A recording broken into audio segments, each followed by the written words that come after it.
Okay, Hakim dah sedia. Ya, boleh. Boleh lagi seminit. Mhm. Boleh start. Okay, alright.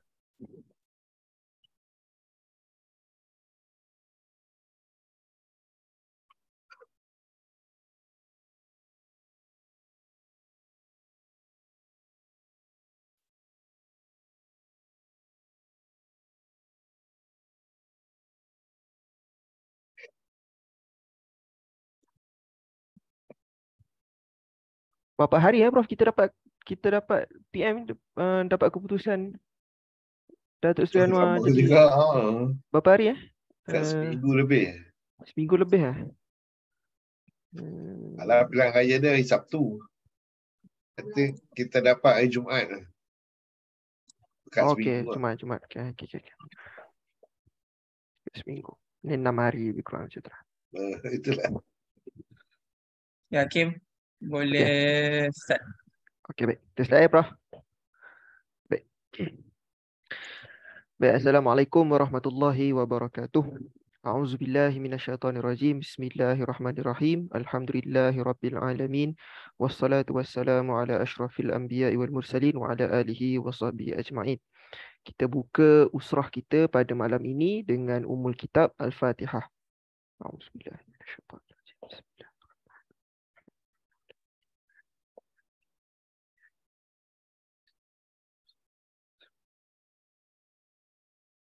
Amin. Baik, alhamdulillah. Syukur kita kepada Allah Subhanahu Wa Taala kerana kita masih lagi diberikan ruang dan peluang untuk kita bersama-sama berjumpa pada malam ini. Dan alhamdulillah, seperti biasa pada setiap hari Ahad malam Isnin kita akan adakan usrah ilmuan daripada kluster sains dan pembangunan mampan Nadwah Ilmuan ABIM. Baik, jadi alhamdulillah malam ini kita sudah capai siri yang ke-102, usrah ilmuan yang ke-102, alhamdulillah. Jadi insya-Allah pada malam ini kita akan membawakan tajuk yang mana tajuk ini masih lagi berputar di arena politik, temanya politik lagi, tapi kita akan bicarakan masih lagi dari sudut sains. InsyaAllah tajuk pada malam ini ialah Sains Amanah bagai pungguk rindukan bulan. Jadi kita pun setelah hampir seminggu sampai seminggu kita menantikan keputusan siapakah Perdana Menteri kita. Alhamdulillah kita dapat juga keputusannya dan satu kemenangan buat kita juga.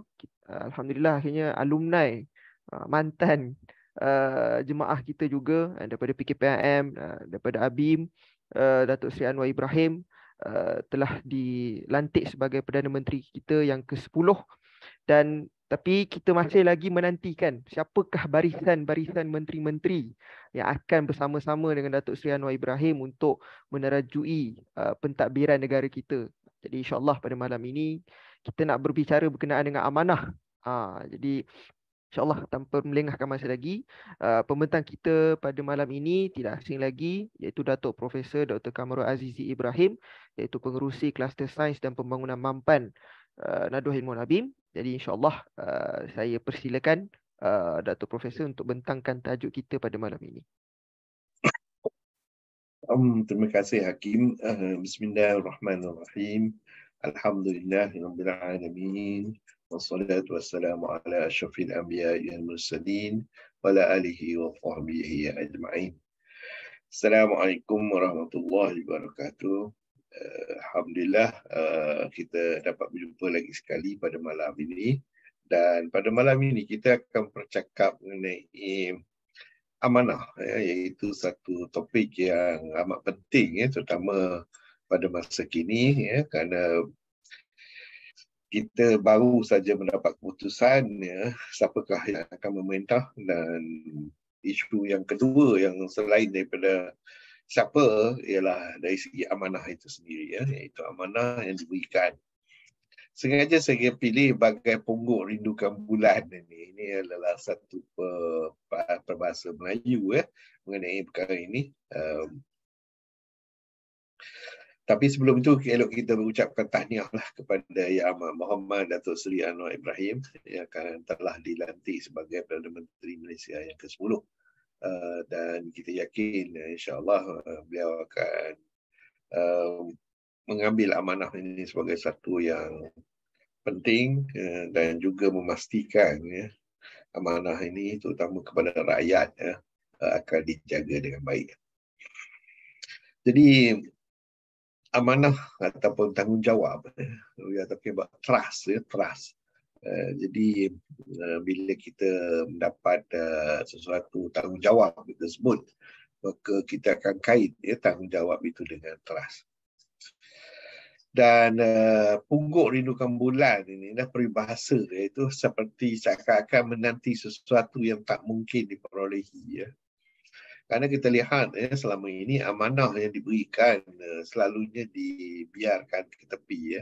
Dan kita sebagai rakyat di Malaysia ini selalu melihat bahawa amanah yang diberikan kepada ahli-ahli politik ini memang mereka letakkan ke tepi dan lebih mementingkan kepada keluarga dan family sahaja dan tidak kepada amanah yang sepatutnya. Jadi sifat setia pungguk ini iaitu aul ini sepatutnya kita mengambil iktibar daripadanya kerana dia menunjukkan bahawa dia willing untuk tunggu walaupun sebenarnya perkara itu agak susah untuk berlaku. Jadi perasaan setia itu perlu ada di dalam terutama pemerintah. Dan biarlah kita biarkan pungguk itu terus rindukan bulan. Jadi kita hamba yang sentiasa rindukan keredaan daripada Allah. Jadi kita ni manusia ni, Allah ciptakan supaya dan dianugerahkan dengan dua perkara yang berlawanan, iaitu akal dan juga nafsu. So bagaimana kita kawal kedua-duanya ini akan menentukan ke mana kita akan pergi. Dan Allah mengeluarkan kamu daripada perut ibumu dalam keadaan tidak mengetahui sesuatu pun. Jadi kita bila kita dilahirkan, kita tak tahu apa-apa pun. Dan Allah berikan kita pendengaran. Kerana itulah kita dapati bahawa mengikut para mufassir, kita diminta untuk azan di sebelah kanan dan iqamah di sebelah kiri. Kerana dalam ayat ini disebutkan bahawa bermula dengan pendengaran, kemudian baru penglihatan, dan akhir sekali ialah hati itu sendiri, kesan pada hati. Jadi penglihatan itu pun kita boleh lihat dari segi kanak-kanak bayi yang baru dilahir itu. Kalau kita letakkan tangan kita di depan mata je, dia tak nampak apa-apa. Dia diam saja. Hati dia pun kita nampak dia tak ada bezakan. Siapa pun ambil dia akan menangis, dia menangis juga. Tetapi akan tiba satu masa pada umur yang tertentu, kalau mak dia ambil dia akan tahu. Jadi mana hati dia tu masa itu telah mula ada. Jadi Allah menyusun ayat ini, very interestingly, bermula daripada pendengaran, kemudian penglihatan dan kemudian hati. Jadi kita sebagai ahli sains, dia kena faham ini. Dia bermula pendengar. Dia dengar dulu, kemudian dia baru boleh melihat dan kemudian barulah sampai ke hati dia untuk membuat pilihan. Dan pilihan yang terbaik ialah kita hendaklah bersyukur kehadap nikmat-nikmat yang Allah kurniakan. Dalam sebuah hadis riwayat Muslim, Rasulullah SAW bersabda, sesungguhnya Allah tidak melihat kepada rupa dan harta kalian, tetapi Allah melihat kepada hati dan amal kalian. Jadi Allah tak penting kan mana rupa handsome ke tak handsome ke, kaya tak kaya ke, tetapi apa yang Allah lihat ialah apa niat kita dan apa yang kita lakukan. Jadi itulah dia perkara-perkara yang perlu kita jaga. Dan ini reminder, ini perlu kita ingatkan setiap hari kerana ini adalah perkara yang sentiasa bagi kita manusia akan jaga dan direkod nanti dan dalam talk saya minggu depan insya-Allah saya akan perkatakan mengenai Lauh Mahfuz bagaimana dengan mengkaji kuantum graviton kita terjumpa bahawa dalam pengkajian kita mengenai graviton ni kita akan terjumpa dengan Lauh Mahfuz. So bagaimanakah sains boleh berjumpa ya dengan satu yang Allah telah cipta? Yang ini nanti kita tunggu minggu depan. Tapi minggu ini yang pentingnya ialah kita kena apa orang kata amanah ya, amanah. Apakah dia amanah yang perlu kita ketahui? Kalaulah kita menggunakan akal kita dengan baik, maka kita akan mencapai kejayaan. Tetapi kalau kita membiarkan nafsu kita yang mengawal diri kita, maka kita akan jatuhlah ke bumi. Ya? Dan ia akan jatuh sehinggalah ke akhirat nanti. So kita perlulah berhati-hati ya dalam hidup ini. Dan dalam hal ini kita kena ingat ya bahawa kalaulah kita buat kesilapan ya, dosa orang yang berdosa tidak akan memikul dosa orang lain ya, sebagaimana yang disebut dalam surah Fatir ini ayat 18. Wala taziru waziratun wizra ukhra. Alhamdulillah. Jadi ini diberitahu ya, orang yang berdosa tidak akan memikul dosa orang lain. Walaupun mubalik Kristian datang akan tanggung dosa, tak ada siapa boleh menanggung dosa ni. Dan itu penting juga. Kita juga kena menyuci diri kita ya, kerana menyuci diri itu untuk kebaikan diri kita sendiri. Jadi ini dua perkara. Pertama, janganlah kita ingat bahawa orang lain boleh tanggung dosa kita. Tak ada, kita akan tanggung sendiri. Dan kita hendaklah cuba ya membersihkan diri ya. Kerana membersihkan diri itu adalah untuk kebaikan kita sendiri. Okey. Jadi Allah telah berfirman ya dalam surah Al-Ahzab ya, ayat 72 ya. A'udzubillahi minasyaitonirrajim. Inna aradna al-amanata 'ala as-samawati wal-ardi wal-jibali fa abaina an yahmilnaha wa ashfa'na minha wa hamalaha al-insan innahu kana zaluman jahula. Inna aradna. Sungguhnya kami telah menawarkan amanat kepada langit, bumi dan gunung-gunung. Ya, langit yang tinggi, bumi yang kuat, gunung-gunung yang kuat juga. Semua ini tak nak memikul amanah itu. Tetapi ya, manusia memikulkannya. Jadi manusia ini seorang yang zalim dan sangat bodoh. Ya, kerana beri. Jadi dalam bahasa sehari-hari, amanah ni biasa diartikan sebagai sikap bertanggungjawab. Jika seorang bertanggungjawab terhadap tugas-tugasnya, ia dipandang sebagai orang amanah. Demikian juga sebaliknya, jika ia mengkhianati amanatnya, ia dipandang sebagai orang yang tak bisa dipercayai. Jadi dari segi definitifnya, amanah merupakan kata dari bahasa Arab yang diserap dalam bahasa Malaysia. Asal kata amanahlah Al-Quran bermakna menepati janji dan dipertanggungjawabkan. Sementara itu dalam kamus, amanah adalah sifat seorang yang biasa dipercayai atau sesuatu yang dipercayai kepada orang lain. Jadi amanah juga adalah satu sifat yang dimiliki oleh Rasulullah SAW. Amanah ya. Seorang harus memiliki sifat amanah. Terlebih lagi jika ia seorang pemimpin ya. Pimpin yang baik harus mendapat kepercayaan dari setiap pengikutnya. Jika tidak, sejatinya ia bukan pemimpin yang baik. Dari segi sini kita jangan sampai memilih pemimpin yang tidak baik. Kerana ujungnya adalah kerosakan. Ya. Kalaulah pemimpin yang kita pilih tak baik, maka kerosakanlah akan menjadi puncanya. Kesimpulan ini berlaku semuanya. Mulai dari memilih sama ada pemimpin keluarga, iaitu apabila kita ingin berkahwin, organisasi masyarakat, pemerintah, umat, bisnes, bangsa, lembaga pendidikan dan juga di tempat-tempat pendidikan lain. Ya. Janganlah kita pilih pemimpin yang salah. Kerana amanah adalah simbol sebagaimana seorang Muslim terhadap apa yang dipercayakan kepadanya. Ketika ia mendapat amanah, apa untuk? Bila saja ia harus menyampaikan amanah itu sebaik-baiknya. Kerana bila dia menyampaikan itu lebih dekat ya, dengan takwa. Jadi berapa tingkat ataupun kategori amanah yang perlu kita faham ya, sebagai seorang manusia yang hidup di muka bumi ini ada berapa tingkat amanah. Pertama ialah amanah kita kepada Allah Subhanahu Wa Taala dan Rasulnya. Ini disebut dalam surah Al-Anfal ayat 27. Amanah kepada kepimpinan, Amanah dalam memberikan keadilan dan hak, yang ini disebut dalam surah An-Nisa ayat 28. Amanah dalam mesyuarat, amanah dalam perniagaan, ini disebut dengan panjangnya dalam surah Al-Baqarah ayat 283.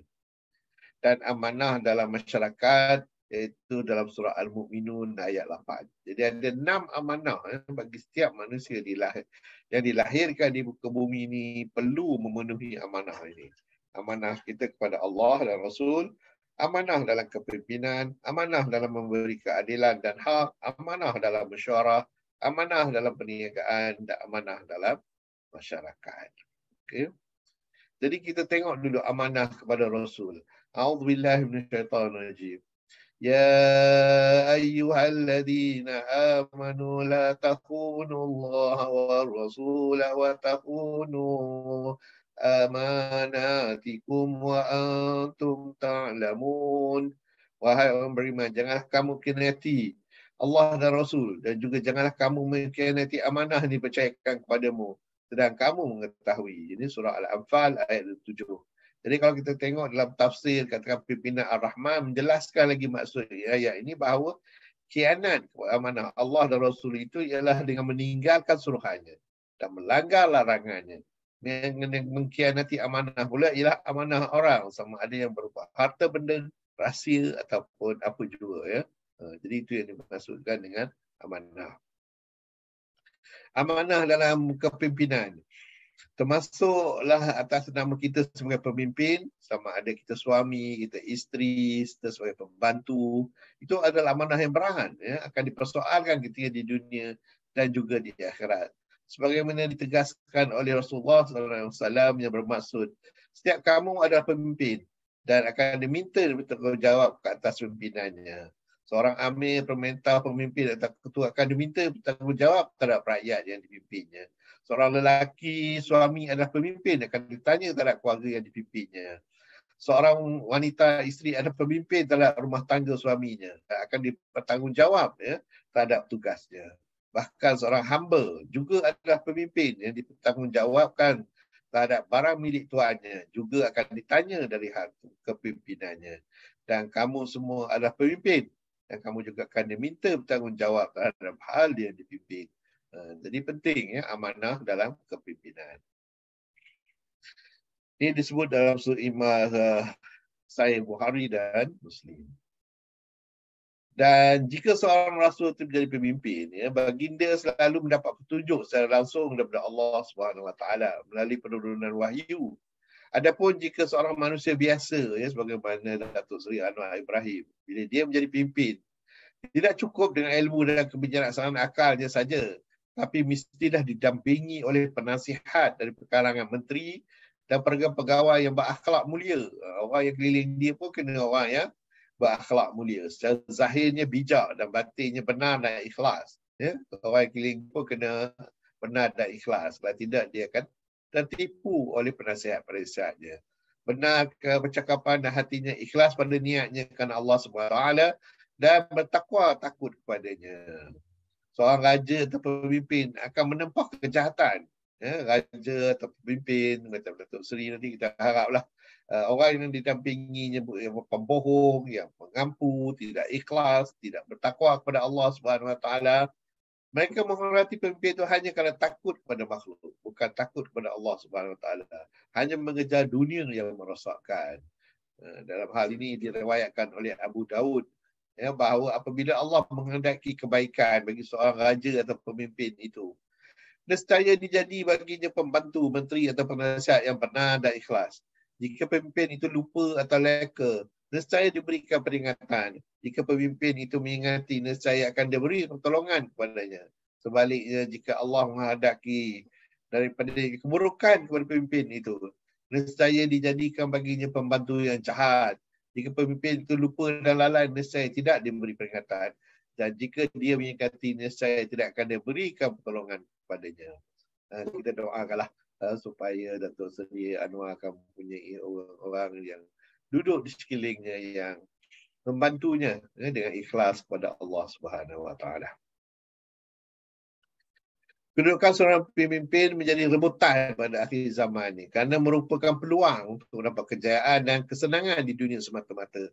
Akan tetapi melupakan tanggungjawab yang akan dibawa di hari akhirat dan segalanya akan dihisap kelak. Apabila seorang pemimpin itu leka atau lemah imannya, maka seringkali jawatan paling tinggi itu dijadikan tempat bagi mengejar kejayaan hingga tidak ada lagi kepuasan. Hal ini bertepatan dengan sabda Rasulullah SAW yang bermaksud dalam riwayat Bukhari dan juga Muslim. Dan jika seorang anak Adam itu diberikan satu lembah yang dipenuhi dengan emas, nescaya dia mahu memiliki dua lembah yang lain lagi. Dan tidak akan dapat memuaskannya melainkan mulutnya dipenuhi dengan tanah ditimbus setelah mati. Namun Allah memberi taubat sesiapa yang bertaubat kepadanya. Jadi inilah ketamakan. Dan dapati salah satu daripada punca yang menyebabkan amanah tidak dilaksanakan ialah ketamakan. Itu juga pemimpin yang dikelilingi oleh para pengampu yang menipu dan melalaikan bersamanya. Mereka itu dianggap sebagai kawan yang setia, tapi sebenarnya makhluk perosak yang mengipas supaya terus lalai dan leka. Namun begitu fadilat yang sangat besar kepada siapa yang dapat menunaikan amanah kepimpinan mengikut perintah Allah, sehingga mendapat kedudukan pertama untuk berada di bawah naungan Allah di padang mahsyar yang menakutkan kelak. Hal tersebut sebagaimana sabda Rasulullah dalam Bukhari dan Muslim. 7 jenis manusia yang akan dinaungi Allah pada hari yang tiada tempat bernaung melainkan naungannya. Yang pertama ialah imam atau pemimpin atau raja yang adil. Jadi kita doakanlah Datuk Seri Anwar akan menjadi raja yang adil. Amanah dalam beri keadilan dan hak. Ini disebutkan dalam surah An-Nisa ayat 58. A'udzubillahi minasyaitonirrajim. Inna Allah ya'murukum an tu'addul amanati ila ahliha wa idha hakamtum bainan nas an tahkumu bil'adl. Inna Allah ni'imma ya'idhukum bih. Inna Allah kana sami'an basira. Sungguhnya Allah menyuruhmu menyampaikan amanat kepada yang berhak menerimanya. Dan bila kamu menetap hukum di antara manusia, hendaklah kamu menetapkannya dengan adil. Sesungguhnya sebaik-baik yang memberi pengajaran kepadamu. Sesungguhnya Allah Maha dengar lagi Maha melihat. Jadi kita perlu adil. Dan kita memberi hak pada tempatnya. Dalam kitab tafsir, Pimpinan Ar-Rahman menjelaskan kerana amanah berkenaan bahawa amanah itu adalah sesuatu yang wajib dipelihara sebaik-baiknya. Diserahkan kepada tuannya. Dan orang yang tidak menjaga amanah, tidak menyampaikannya menjadi orang yang khianat. Okey. Jenis-jenis amanah dalam pekerjaan. Apabila kita mendapat pekerjaan, ada amanah. Tahu bidang tugas. Jadi ini penting kerana bagaimana kita nak melaksanakan tanggungjawab sebagai pekerja kalau kita tak tahu bidang tugas kita, iaitu SOP je ataupun reference dia mengenai tugas tersebut. Dan rasa bertanggungjawab, kita kena bertanggungjawab di atas apa tugas yang kita diamanahkan. Kita hendaklah bersungguh-sungguh dan membuat yang terbaik. Jadi seorang itu mestilah bekerja dengan cemerlang dan melakukan apa yang dia boleh buat cara yang terbaik. Dan komit dan tidak berdalih. Janganlah kita mencari jalan untuk tidak melaksanakan tanggungjawab yang kita buat itu. Dan jauhkan sifat khianat kerana ini akan merosakkan nanti tempat yang kita bekerja tersebut. Penting amanah dalam pekerjaan, tahu bidang tugas, rasa bertanggungjawab, bersungguh dan terbaik, komit dan tidak berdalih dan jauh daripada sifat khianat. Okey. Amanah dalam mesyuarat okey. Yakni perkara yang dibincang dan diputus dalam salah satu mesyuarat juga merupakan amanah yang mesti dijaga. Yakni tidak wajar diberikan atau disebar kepada orang yang tidak berhak. Sebagaimana sabda Rasulullah SAW dalam hadis yang bermaksud. Apa yang dibicarakan dan terjadi dalam majlis-majlis mesyuarat atau pertemuan hendaklah dijaga dan dipelihara sebagai amanah. Jadi decision yang dibuat dalam mesyuarat kalau tak dibenarkan untuk dibuka, diceritakan kepada orang luar, maka itu adalah juga satu amanah. Mengikut hadis ini yang diriwayatkan oleh Abu Daud. Okey. Amanah dalam perniagaan. Ini disebut dengan panjang lebar dalam surah Al-Baqarah. Dan saya just potong saja, ambil last part saja. Dan jika kamu dalam perjalanan sedang kamu tidak mendapat seorang penulis, maka hendaklah ada barang jaminan yang dipegang. Tapi jika sebagian kamu mempercayai sebagian yang lain, maka hendaklah yang dipercayai itu menunaikan amanahnya, hutangnya. Dan hendaklah bertakwa kepada Allah Tuhannya. Janganlah kamu menyembunyikan kesaksian. Kerana barang siapa menyembunyikannya, sesungguhnya hatinya kotor, iaitu berdosa. Dan Allah mengetahui apa yang kamu kerjakan. Jadi termasuklah para peniaga, sama ada peniaga besar, kecil, atau peniaga penjaja dan sebagainya. Jika mereka menjaga dan melaksanakan amanah sebaik-baiknya dalam urusan perniagaan, jujur dan tidak menipu dalam timbangan dan seumpamanya. Ingatlah, sesungguhnya tinggi darjat mereka kerana di hari akhirat nanti mereka merupakan golongan VIP yang akan duduk sebaris dengan para Nabi, Siddiqin dan para syuhada. Sebagaimana disebut Rasulullah SAW dalam hadis At-Tirmizi dan Ibnu Majah. Pedagang yang jujur, amanah bersama para Nabi, Siddiqin dan para syuhada kelak di hari kiamat. Jadi penting peniaga ni kalau mereka beramanah, maka mereka akan duduk bersama dengan para nabi dan siddiqin dan para syuhada nanti di hari kiamat. Okay. Jadi juga kepada peniaga yang sentiasa menjaga amanah dalam memastikan makanan, minum, barang gunaan yang benar-benar halal, bersih dan berkhasiat. Beruntung mereka selain mereka keberkatan dalam perniagaan, mendapat pula redha di sisi Allah Subhanahu Wa Taala serta keuntungan berupa wang, ringgit dan sebagainya. Jadi ini untuk peniaga-peniaga. Amanah dalam masyarakat. A'udzubillahi minasyaitonir rajim. Walladzina hum li amanatihim wa 'ahdihim ra'un. Dan sungguh beruntung orang melihara amanah-amanat dan janjinya dalam surah Al-Mu'minun ayat 8.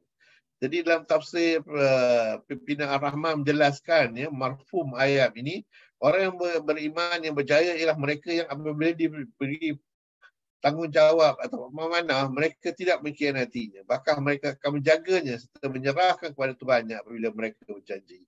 Mereka tidak mencabuli dia. Bahkan mereka akan menepatinya. Kerana perbuatan khianat dan mencabuli janji itu ialah sifat orang munafik. Sebagai disebutkan dalam hadis-hadis Nabi Muhammad SAW. Amanah dalam perjanjian. Ini disebut dalam surah At-Tawbah ayat 7. A'udzubillahi minasyaitonir rajim. Kaifa yakunu lil musyrikin 'ahdun 'indallahi wa 'inda rasulih illa alladhina 'ahadtum 'indal masjidil haram. Fama istaqamu lakum fastaqimu lahum. Innallaha yuhibbul muttaqin. Bagaimana mungkin ada perjanjian aman di sisi Allah dan Rasulnya dengan orang musyrik, kecuali dengan orang yang kamu telah mengada perjanjian mereka di dekat Masjidil Haram, itu dekat Hudaybiyah. Maka selama mereka berlaku jujur terhadapmu, hendaklah kamu berlaku jujur pula terhadap mereka. Semoga Allah menyukai orang-orang yang bertakwa. Ini perjanjian dengan orang musyrik. So kalaulah mereka jujur dengan kita, maka kita hendaklah juga jujur kepada mereka. Surah At-Taubah ayat 7. Jadi kita di Malaysia ni, kita ada perlembagaan Malaysia di mana setiap yang dilahirkan selepas kemerdekaan itu adalah warga negara Malaysia.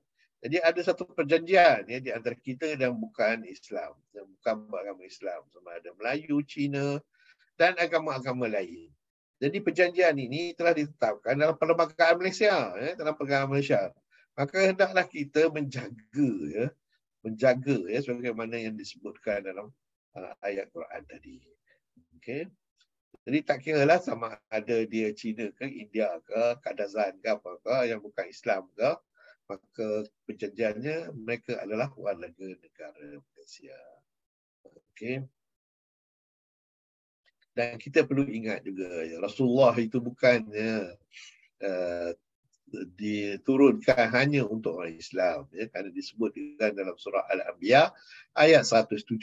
Wa ma arsalnaka illa rahmatan lil alamin. kami tidak mengutus engkau Muhammad melainkan untuk menjadi rahmat bagi seluruh alam. Ya, maknanya Rasulullah itu bukan hanya untuk orang Islam saja. Ya, untuk semua orang. Untuk orang bukan Islam pun juga Allah telah apa orang kata turunkan Nabi Muhammad itu. Ya, boleh didapat rahmat daripadanya. Dan firman Allah dalam surah Al-Hujarat ayat 13. Wahai manusia, sesungguhnya kami telah menciptakan kamu dari seorang laki-laki dan seorang perempuan. Kemudian kami menjadi kamu berbangsa-bangsa dan bersuku sakat agar kamu saling mengenali. Sesungguhnya yang paling mulia dari kamu di sisi Allah ialah orang yang paling bertakwa. Ini dia. Innallaha alimun khabir. Sesungguhnya Allah Maha mengetahui dan Maha teliti. So kita janganlah apa kita menganggap bahawa orang Cina, orang India itu musuh kita ya.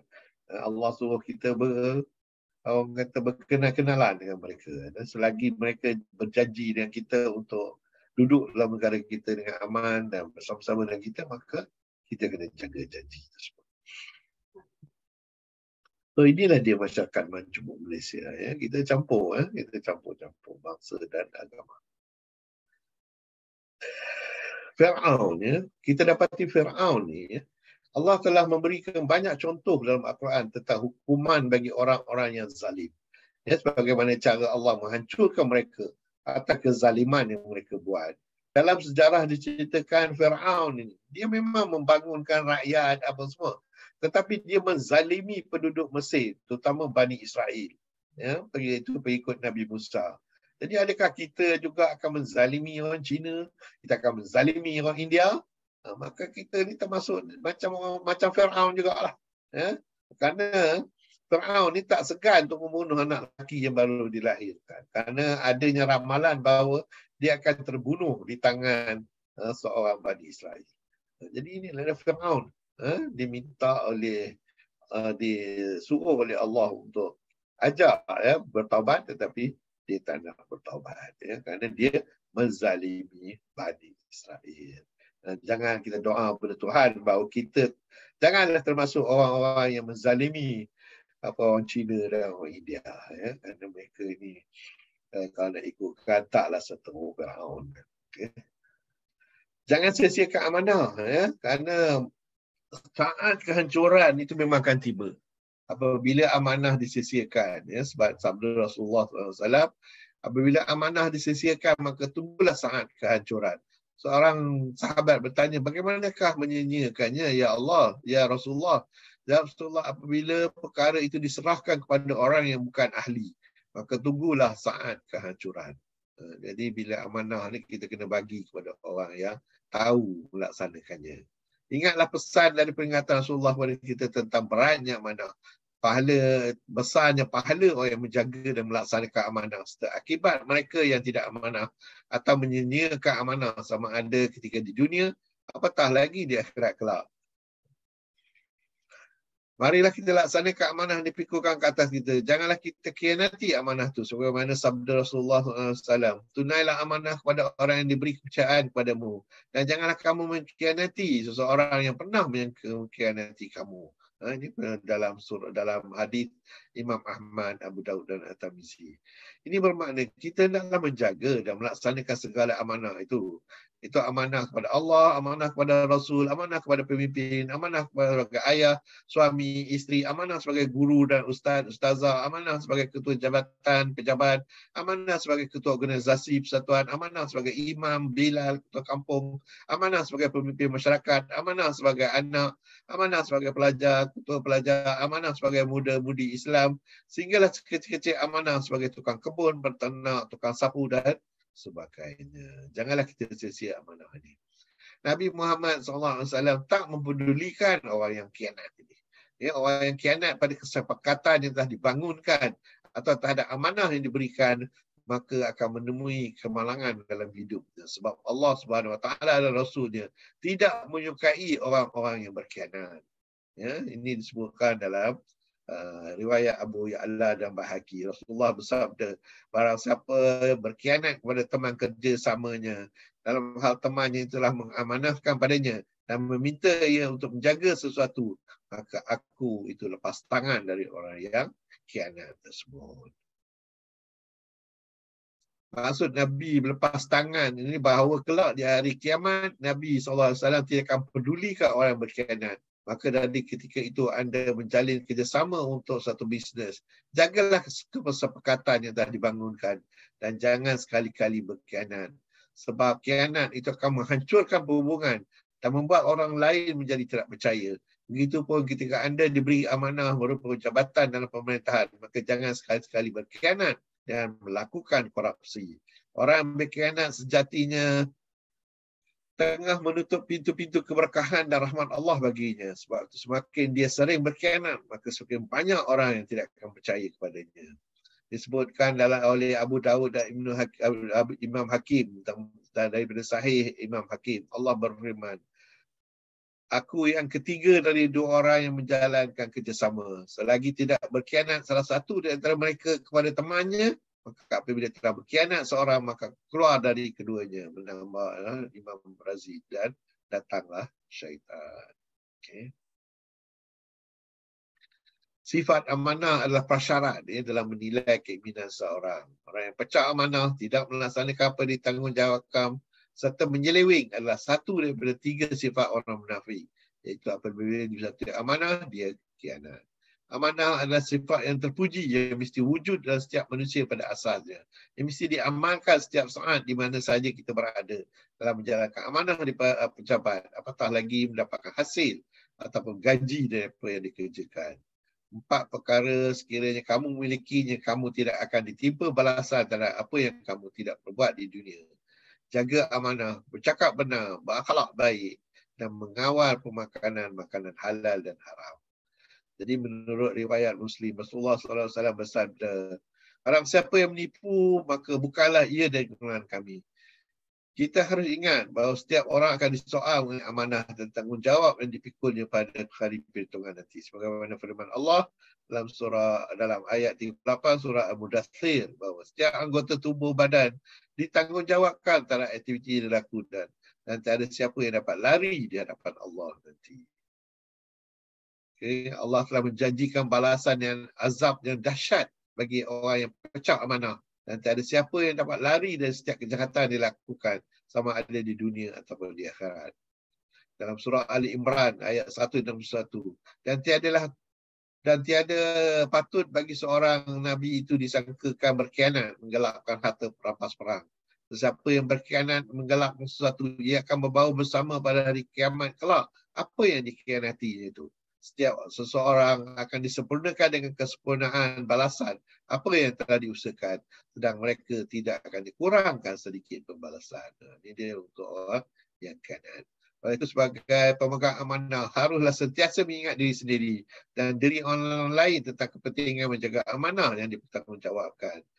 Di sisi kanan dan kiri kita sentiasa ada malaikat yang sentiasa memerhati amalan kebajikan dan kejahatan kita tanpa leka sambil bukti amalan kita di hadapan Allah nanti. Di samping itu, Allah juga sentiasa memerhati kita setiap masa. Jadi pemimpin, dia kena menjaga kebajikan rakyat. Dia kena mengawal selia pendapatan negara. Untuk ketua keluarga, dia perlu mendidik anak dan isteri mengikut ajaran Islam dan memberi nafkah yang sepatutnya. Bagi anak, ia mentaati ibu dan ayah, menjaga nama baik keluarga. Bagi pekerja, dia menjalankan tugas yang diberikan, menjaga nama baik syarikat. Itu adalah amanah-amanah yang biasa ya kita dapati ya dalam kehidupan kita. Dan Rasulullah pernah menjelaskan mengenai amanah Allah kepada hamba-Nya dalam hadis ini. Tidaklah kaki seorang hamba bergeser dari tempat penantiannya pada hari kiamat hingga dia tanya 4 perkara. Tentang umurnya, apa ia habiskan, tentang badannya, untuk apa dia gunakan, tentang ilmunya, sejauh mana ia amalkan, serta tentang harta dari mana dapat dan untuk apa ia dibelanjakan. Ini daripada hadis Tirmizi. Saya ulang lagi sekali, ada beberapa perkara ini. Tentang umurnya, untuk apa ia dihabiskan, tentang badannya, untuk apa dia gunakan, tentang ilmunya, sejauh mana ia amalkan, serta tentang harta dari mana ia dapat dan untuk apa ia belanjakan.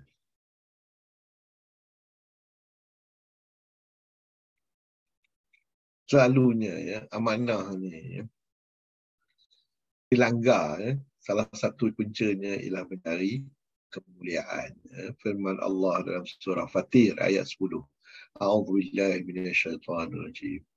Man kana yuridul izzata falillahil izzatu jami'an. إليه يصعد الكلم الطيب والعمل الصالح يرفعه والذين يمكرون السيئات لهم عذاب شديد ومكر أولئك هو يبور. Barang siapa menghadapi kemuliaan, man kana yuridul izzata, maka ketahuilah kemuliaan itu semuanya milik Allah. Kepadanya lah akan naik perkataan-perkataan yang baik dan amal kebajikan dia akan mengangkatnya. Adapun orang yang merancangkan kejahatan, mereka akan mendapat azab yang keras dan rencana jahat mereka akan hancur. Maksudnya adalah, wahai orang yang ingin kemuliaan, carilah kemuliaan itu dari yang memilikinya, iaitu Allah, dan pemilik itu adalah Allah. Hal itu tidak mungkin dicapai kecuali dengan ketaatan kepadanya. Yang ini diangkat kepada Allah, dihadap kepadanya, akan dipuji Allah pelakunya terhadap makhluk yang berada di sekelilingnya. Seperti membaca Al-Quran, ucapan tasbih, tasmih, tahlil, la ilaha illallah, dan semua ucapan yang baik lainnya. Amal baik, amal hati, lisan maupun anggota badan. Perkataan yang baik dan amal soleh itu dinaikkan oleh Allah Ta'ala untuk diterima dan diberikannya pahala. So akhirnya, just untuk ingatan kita, eloklah kita berpegang kepada fas ni, ya, fatanah, amanah, sidik dan amanah. Wabillahi taufiq wal hidayah. Assalamualaikum warahmatullahi wabarakatuh. Waalaikumsalam warahmatullahi wabarakatuh. Baik, alhamdulillah, terima kasih atas pembentangan Prof sebentar tadi. Saya rasa satu pembentangan yang sangat baik, mengingatkan kita berkenaan dengan soal amanah, kan?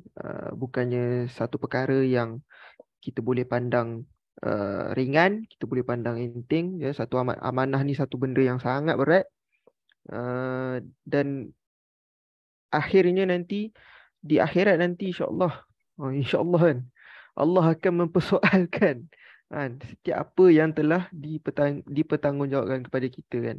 Itu setiap benda tanggungjawab kita sebagai seorang seorang anak, seorang ibu, seorang ayah, seorang guru, seorang anak murid, kan, seorang warga negara.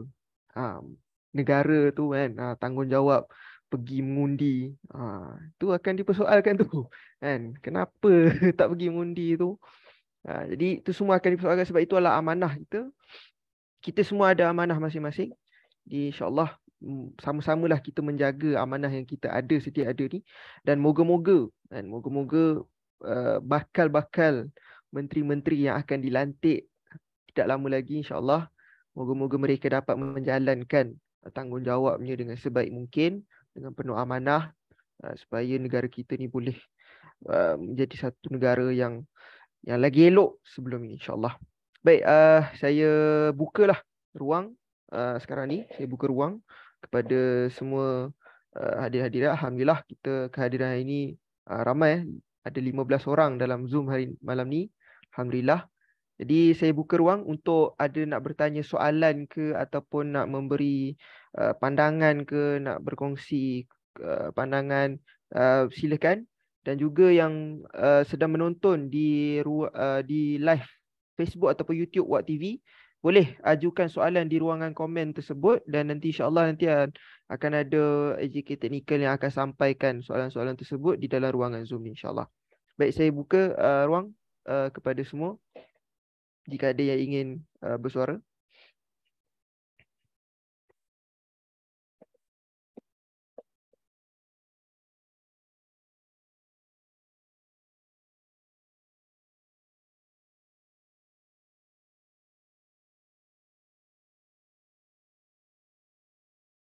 Adakah yang ingin bertanyakan soalan ke, ataupun nak memberi pandangan ke, silakan. Saya buka ruang. kepada semua. Kita pun ada masa pun banyak juga untuk sementara sampai 10.30 insya-Allah. Hari ni Prof punya pembentangan sedikit pendek, memberi ruang masa kepada kita untuk bersuara. Silakan, saya buka ruang. Tak pendek sebenarnya. Memang sepatutnya masa kita mula pukul 9. Selalunya kita mula 9 suku. Tapi sebab saya pasal selalunya kalau slide-slide Prof selalunya 40 ke 50 slide. Yang kali ni 30 slide. 32 slide. Berat sangat topik dia. Itulah. Sebabnya kalau letak 50 nanti makin berat je ni cerita dia. Silakan saya buka ruang.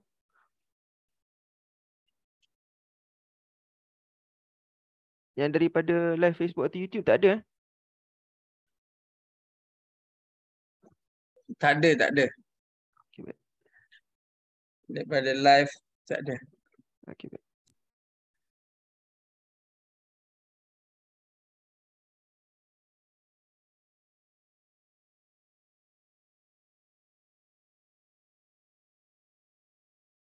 Silakan ada siapa-siapa yang ingin bertanyakan soalan ataupun bersuara ke untuk memberi pandangan.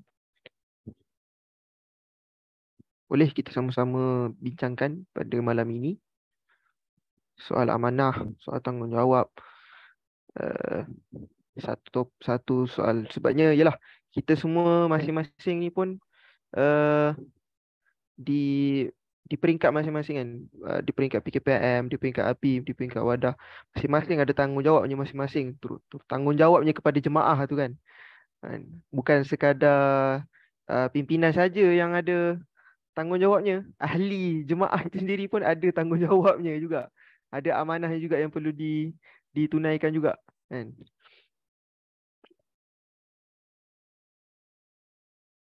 Silakan, saya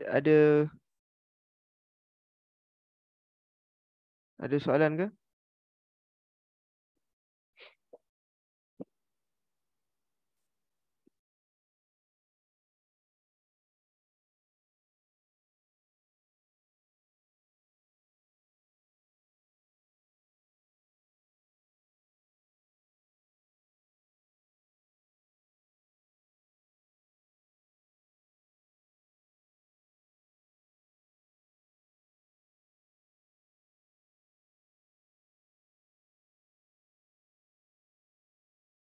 Ada ruangan chat.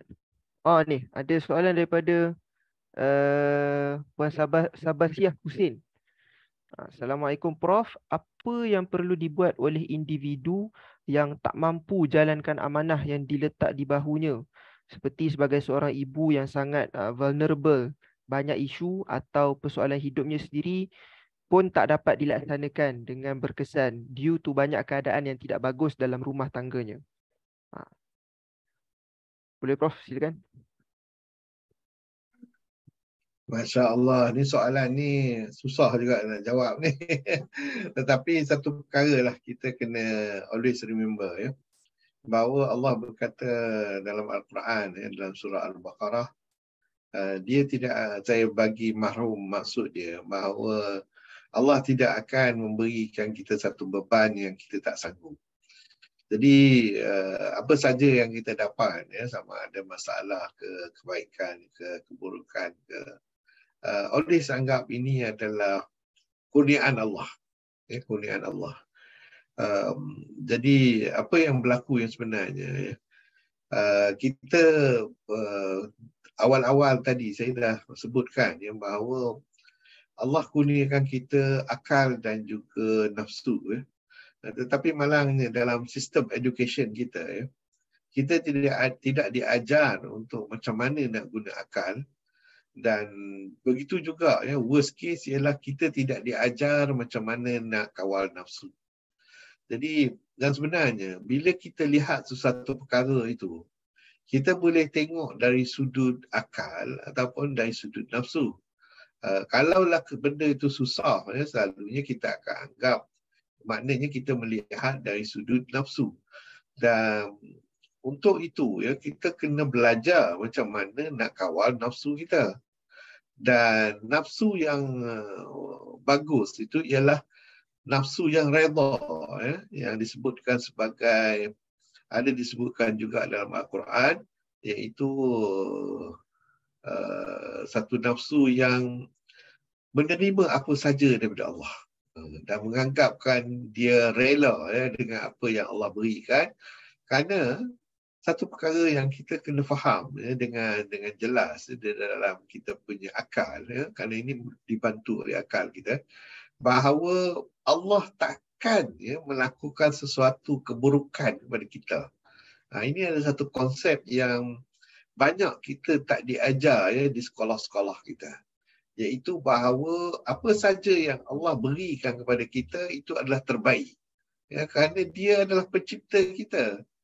Agak mustahil kalau kita nak tengokkan ini, kerana contoh yang diberikan agak unik seorang ibu. Jarang ataupun saya rasa mustahil seorang ibu akan merosakkan anak dia.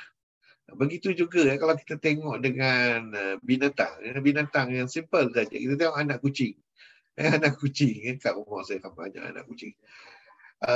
Ibu dia walau apa-apa, kadang-kadang kami terlupa nak bagi makanan, ibu dia akan bagi dia susu. Dan ibu dia kurus sampai sebuah kurus je. Kadang-kadang kami berjalan, kami tak bagi makan, tak tinggal makan. Tapi kami bagi bebas. Kami tak kunci dia. Tapi dia tak pergi ke mana-mana, dia masih duduk kat rumah kami juga. Sampai dia kurus mak dia, orang kata ibu dia tu. Tetapi just nak tunjukkan bahawa walaupun macam itu pun dia boleh hidup juga. Jadi inilah dia kelebihan-kelebihan yang Allah telah berikan kepada kita. Tapi kita kena yakin. Untuk mencapai keyakinan itu yang sebenarnya, kita kena ajar diri kita untuk lakukan yang ini. Yang ini yang saya rasa masih lagi mempunyai, dalam sistem education kita ni dia tak ajar. Jadi rugilah kita. Jadi kita kena belajar sendiri. Jadi untuk belajar sendiri ni ada banyak buku lah yang kita boleh gunakan. Jadi apabila kita educate kita punya akal dan kita educate kita punya nafsu supaya kita boleh kawal. Adakah kita boleh buang nafsu kita ni supaya tak ada? Tak boleh. Kerana dua ni Allah bagi kat kita. Kerana Allah telah berikan kepada kita. Cuma macam saya katakanlah, dalam saya punya talk yang lain, saya ada sebut bahawa ada 5 peringkat nafsu ni, bermula daripada bawah sampai ke atas sekali. So yang paling atas sekali itu adalah nafsu yang rela, yang rela kepada apa saja yang berlaku. Jadi kita kena sampai nafsu yang itu. Dan macam mana nak capai itu, kena tengok dalam pembentangan saya yang lain lah. Kerana panjang dia punya cerita yang itu. So jangan risau. Apa saja yang Allah beri kepada kita itu memang kita sanggup. So kita anggapkan itu sebagai ujian bagi kita dan kita move on. Kerana sesuatu perkara yang kita terima itu, kita always ingat. It is not the problem yang jadi problem. The issue ialah what is our reaction toward it. Dan as long as kita react dan menganggapkan ini adalah kurniaan daripada Allah, maka benda yang buruk akan menjadi baik. Wallahu a'lam. Baik, terima kasih Puan Sabasyah Husin atas soalannya dan juga Prof atas responnya. Baik, ada lagi yang ingin bertanyakan? Boleh jika ada halangan untuk buka mic, boleh typekan soalan di ruangan chat. Boleh, silakan. Ada respon daripada Puan Sabasyah. Terima kasih banyak Prof. Ramai wanita sekarang berjaya, maybe dalam education, kejaya dan lain-lain. Tapi bila mai dalam rumah tangga, tidak begitu bernasib baik. Kadang-kadang dah tua-tua, selepas bersara pun diceraikan suami dan lain-lain. Anak-anak terlibat dengan jenayah dan lain-lain. So kadang-kadang itulah tak ada diajar coping skills di sekolah, maka ramailah yang mengalami depression dan lain-lain kerana memikirkan tak berjaya jalankan amanah sebagai ibu dan lain-lain. Prof ada Alhamdulillah. respon? Memang apa yang disebutkan ni memang berat lah. Kerana kita selalu sedar mengenai perkara ni dekat hujung-hujung apa nama kehidupan kita. Dan perlu kita ingatkan bahawa sekurang-kurangnya Allah mengingatkan kita sebelum kita mati. Jadi saya yang paling risau sekali dalam kehidupan ini ialah kita hanya sedar bila kita dah mati. Jadi tak boleh nak buat apa. Pintu taubat tu dia masih terbuka sampai sekarang. Selagi mengikut apa yang kita ketahui selagi nyawa tak sampai ke kerongkong, maka selagi itulah pintu taubat itu apa nama kata terbuka.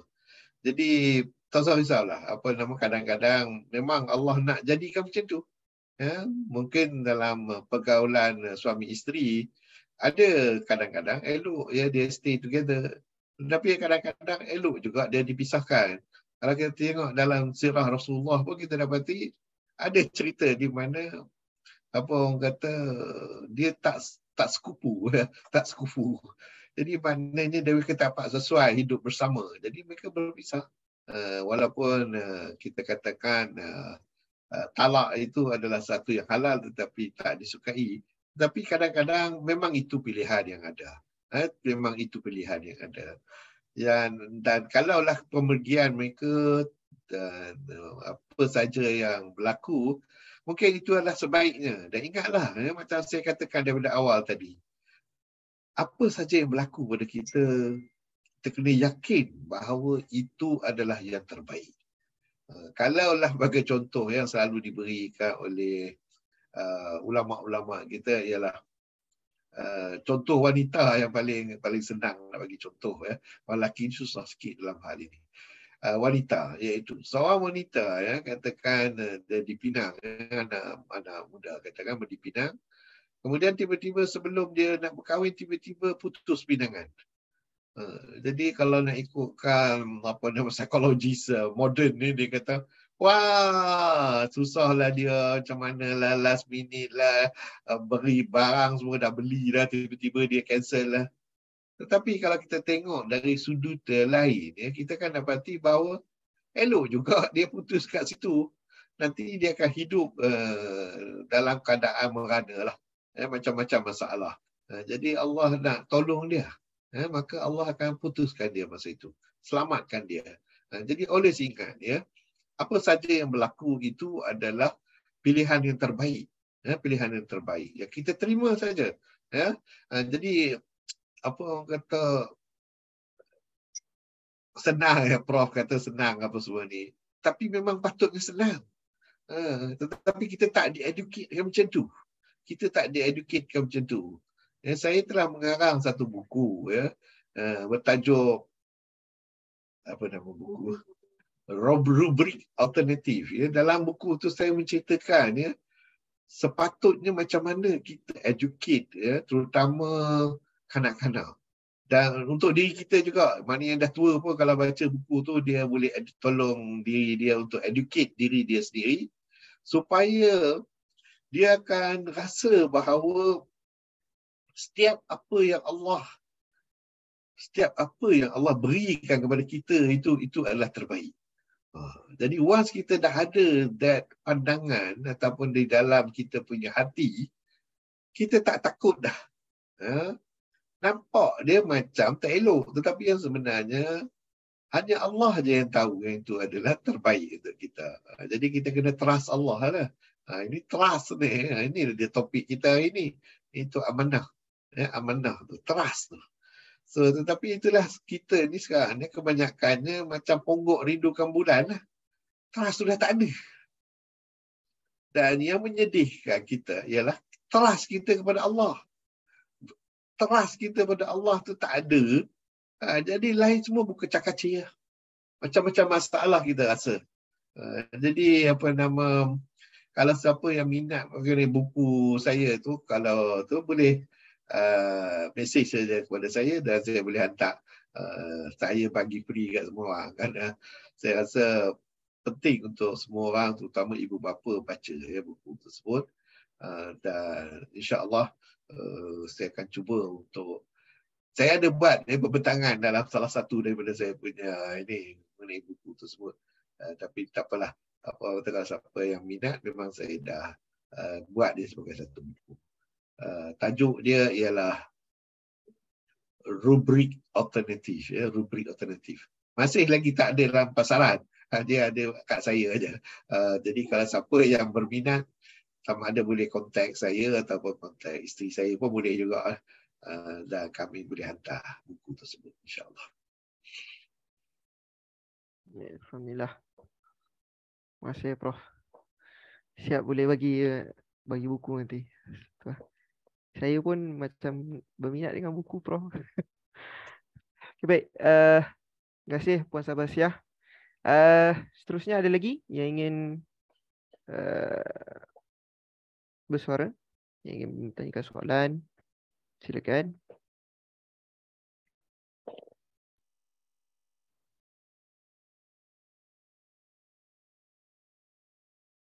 Pun kalau ingin type di ruangan chat pun boleh, tak ada masalah, silakan.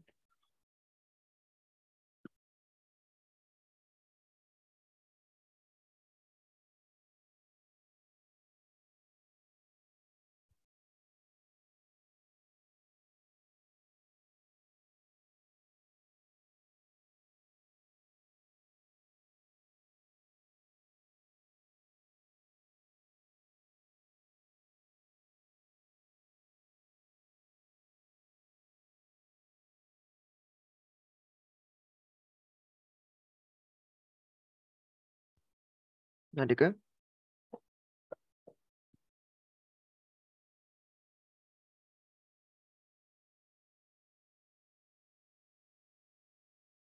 Daripada live Facebook, YouTube tak ada Masih lagi tak ada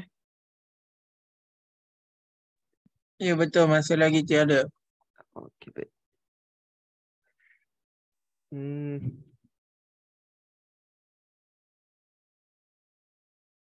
Saya bagi sedikit ruang masa sikit lagi.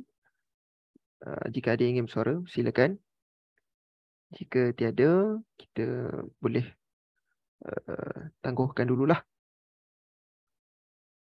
Adakah?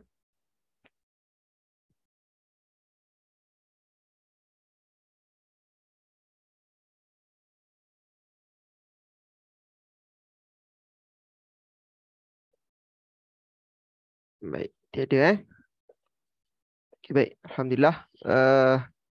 Jika tidak ada lagi sebarang persoalan ataupun komentar ataupun perkongsian pandangan ke mungkin, saya rasa kita sudah sampai ke hujung usrah kita. Jadi insya-Allah, alhamdulillah, pada malam ini kita berjaya mengupas satu topik berkenaan dengan amanah, dan isu yang dibawa oleh Puan Sabasiah ni pun saya tertarik juga. Sebabnya saya rasa selain daripada daripada banyak amanah yang kita ada kan, ada beberapa amanah yang kita takkan boleh lepaskan secara dengan ada proses-proses pelepasan, melainkan nafas kita terputus lah kan. Selain daripada amanah sebagai seorang hamba Tuhan, jika kita ada anak, anak tu sampai ke bila-bila pun kita akan sentiasa, amanah tu akan sentiasa kekal sampailah kita habis nyawa kan. Kalau suami isteri itu mungkin ada proses perpisahan suami isterinya pun, itu pun selepas bercerai pun masih lagi ada amanah yang perlu ditunaikan kan, walaupun sudah bercerai tu kan. Tapi kalau bab anak ni sampai ke liang lahat lah kan. Hatta kalau kita sebagai seorang anak pun, kepada mak ayah tu masih lagi ada amanah yang perlu ditunaikan walaupun mak ayah kita sudah meninggal. Terima kasih Puan Sabasiah atas isu yang dibawa berkenaan dengan amanah ni. Jadi alhamdulillah kita sudah sampai ke penghujung usrah. InsyaAllah jika ada salah dan silap daripada kami, iaitu Kluster Sains dan Pengunaman Panadol Ilmu Abim, minta ampun, minta maaf. Terima kasih saya ucapkan kepada semua yang hadir pada malam ini di ruangan Zoom, dan juga yang sedang menonton di ruangan live Facebook ataupun YouTube Wab TV. Terima kasih kepada semua yang mendengar. InsyaAllah kita akan bersua lagi pada minggu hadapan seperti biasa setiap hari Ahad malam Isnin dengan tajuk yang insyaAllah katanya Prof minggu depan tajuk dah tak ada kaitan dengan politik dah Prof. Tajuknya sudah betul-betul sains kata. InsyaAllah kita berjumpa lagi pada minggu depan. Jika tak ada apa-apa lagi, kita tangguh usrah kita dengan tasbih kafarah dan surah Al-As.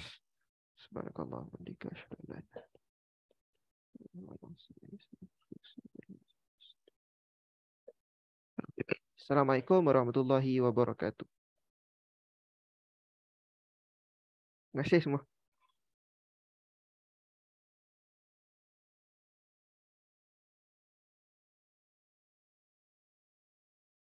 Terima kasih Prof.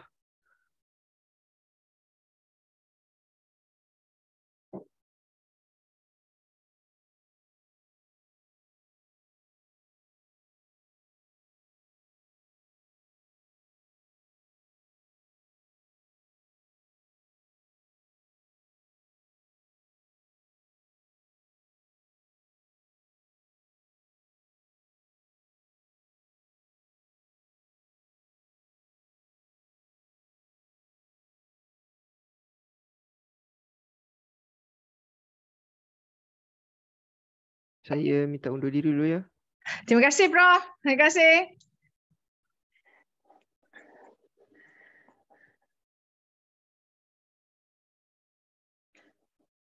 Terima kasih, moderator. Terima kasih Bang. Okey, nanti saya hantar apa nama buku saya tu. Baik, Prof. Terima kasih. Terima kasih. Tengok macam mana. Ya, InsyaAllah. Nanti saya boleh share dengan, especially my clients. Oh, silakan. Ya, Itu ya. memang tapi kalau dia nak buku tu dia kena contact saya pasal saya tak jual apa. lagi. Saya baca dulu, nanti saya share konten. Lepas tu kalau dia nak, dia boleh contact dengan Prof. Boleh. Alright, terima kasih banyak. Okey, terima kasih. Okey. Happy semua dapat buku. Itu dia hanya tanya. Okey, Rezeki namanya tu. Assalamualaikum. Rezeki, Allah bagi rezeki. Okey, Assalamualaikum. Salam.